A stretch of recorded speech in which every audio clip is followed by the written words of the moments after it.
Bonjour à tous, je suis chamane, enseignante Virginie Noël, maître Reiki, maître Laoshi. Je fais aussi de la voyance et un accompagnement flamme jumelle. Donc n'oubliez pas de liker, de partager pour soutenir ma chaîne et de laisser vos commentaires.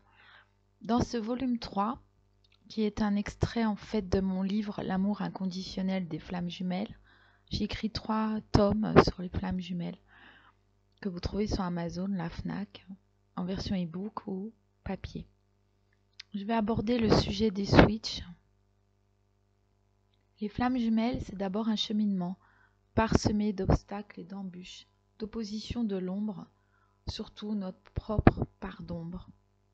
Le couple sacré est toujours accompagné d'une connexion à la source et au maître ascensionné, ou bien alors à sa propre guidance et une reliance à son âme.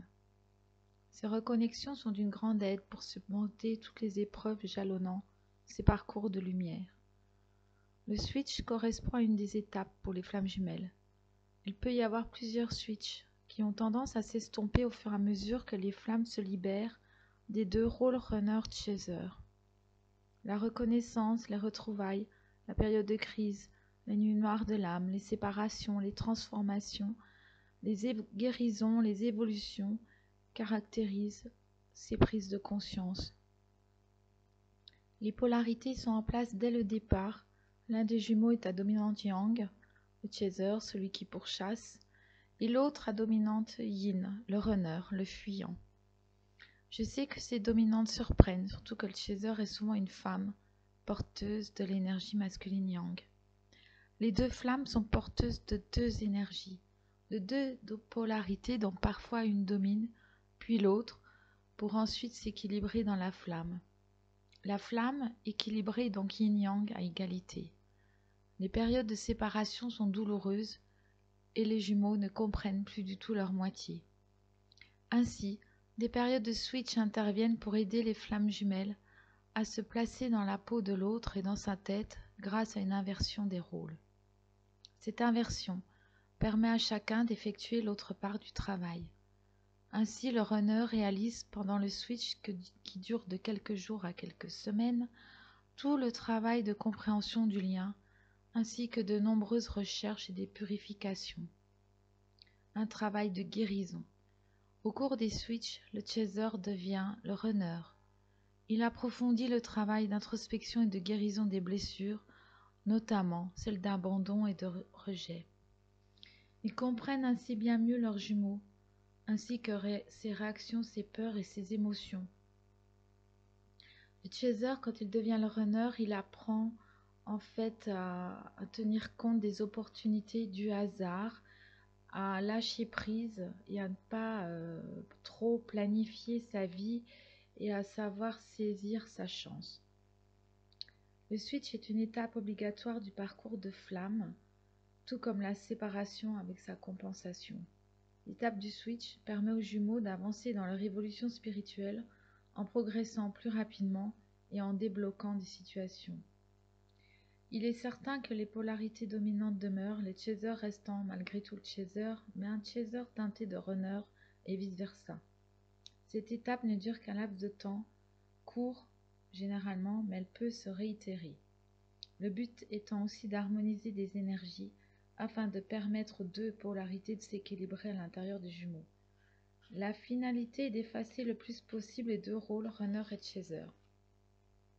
Cette disparition intervient dans la fusion, lorsque les 2 polarités yin et yang sont équilibrées à l'intérieur des 2 jumeaux, sans dominante aucune suite à une diminution de l'égotisme. Le switch est un terme anglais qui exprime l'inversion des rôles. Toutes les flammes vivent cette expérience et tout dépend de leur histoire personnelle et de leur plan d'incarnation, mais la trame reste commune à toutes les histoires des flammes malgré des différences de vécu. Des histoires différentes, mais avec des similitudes et des points communs, notamment ces fameuses étapes du chemin de flamme, en chemin vers la sacralisation. Lorsque le chaser endosse le rôle du runner, il lâche prise en perdant le contrôle. Le switch est soudain, du jour au lendemain, sans prévenir. Il intervient quand les flammes semblent être dans une impasse, une période de stagnation, lorsqu'elles évoluent trop lentement, et plutôt à mi-parcours après la nuit noire de l'âme. Le switch arrive surtout lorsque le chaser a suffisamment purifié et aguerri la relation. Je dirais même vers la fin de leur évolution, lorsqu'elles ont bien avancé dans la guérison des blessures, avec une purification complète et la dissolution de nœuds karmiques. Les guides, les âmes avant leur incarnation et la source décident du switch et du moment où celui-ci intervient. Les jumeaux incarnés n'ont aucune prise sur lui et ne décident absolument pas de cette modification des rôles. Dans ce sens, leur libre arbitre n'existe pas. Un des jumeaux, le chaser, peut être prévenu que le switch arrive à travers une guidance et c'est tout. Au cours du switch, le chaser ne peut plus du tout contrôler son avenir et ne le désire plus. Il change vraiment sa mentalité dans un renversement complet de la situation, d'un volte-face de toute sa personnalité. Il n'a soudainement plus du tout envie de poursuivre son jumeau, voire même il y accorde moins d'attention à son grand désarroi. Il envisage même qu'une autre relation serait plus facile, mais il sait qu'il ne peut pas tomber amoureux de quelqu'un d'autre dans le fond de son cœur. Les jumeaux ressentent le switch à la seconde même de sa mise en place, en se demandant ce qui est en train de leur arriver. Le chaser ne se reconnaît plus. Il est dans la fuite et l'évitement de son jumeau, le bloquant même parfois sur les réseaux sociaux et traçant une croix sur cette histoire, en souhaitant passer à autre chose, en pensant que tout ce lien n'est que le fruit de son imagination finalement. Il pense perdre du temps et de l'énergie dans cette histoire.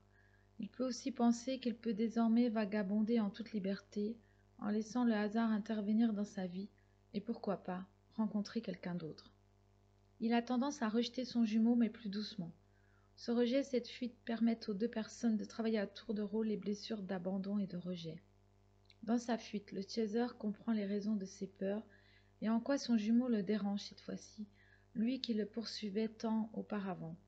Il affronte le problème plutôt que de le fuir, en faisant face et en relevant le défi.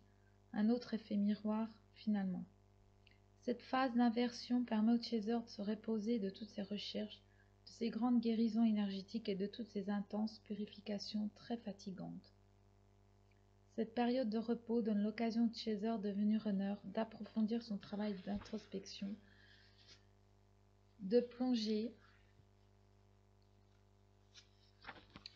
dans son intériorité en explorant ses peurs, ses angoisses. Il apporte un nouvel éclairage sur les problèmes sous-jacents afin d'y placer du discernement et une grande lumière tout en se pardonnant.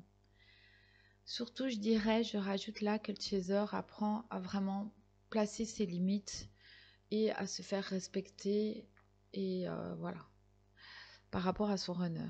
Et surtout, il refuse les va-et-vient et la relation élastique en se positionnant, ce qui aidera son runner à se positionner après. Le côté positif, c'est que le chaser devenu runner laisse désormais les synchronicités arriver dans sa vie et le hasard intervenir, c'est-à-dire les guides.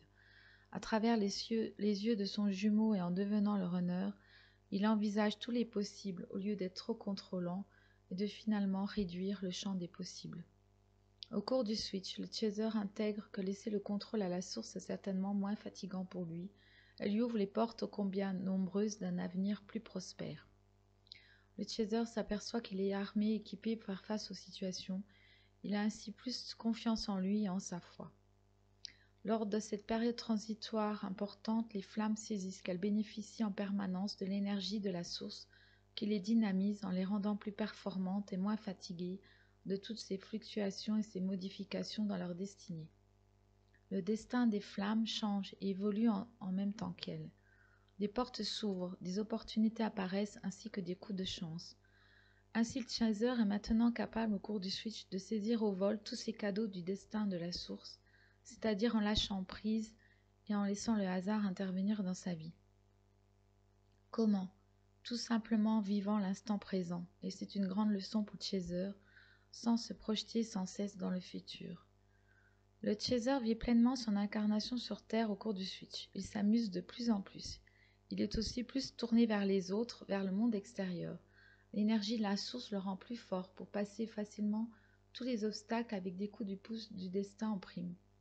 Que du bonheur pour le chaser dans cette inversion des rôles très intéressante à tout point de vue.